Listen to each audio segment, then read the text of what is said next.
தேடி சோறு தினம் தின்று பல சின்னஞ்சிறு கதைகள் பேசி மனம் வாடி துன்பம் மிக உழன்று பிறர் வாட பல செயல்கள் செய்து நரைகூடி கிளப்பெர்வ மீதி கொடும் கூற்றுக்கு இறையென பின் மாயும் சில வேடிக்கை மனிதரைப் போல வாழ்ந்து மடிந்திடல் வேண்டாம். அநீதி கண்டிடல் நேர்ந்தும் நீ அமைதி காத்திடல் ஆகுமோ? நெட்டை மரங்களாய் நின்று வெற்று புலம்பல்கள் செய்திடல் முறையோ? அறம் சொல்லி அரண் காத்த குடியே, நீ மதிகட்டு மண்ணில் மடிந்திடல் தகுமோ?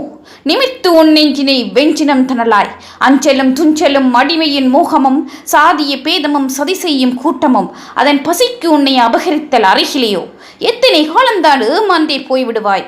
நீ ஏமாற்றப்படுதலை எப்போது உணர்ந்திடுவாய்? இனியும் தாமதம் என்றிடல் வேண்டாம். இருக்கும் ஒரு வாழ்வு தலைமுறைக்காய் இருக்கட்டும், அது பிறக்கும் தலைமுறையை முறை செய்து காக்கட்டும்.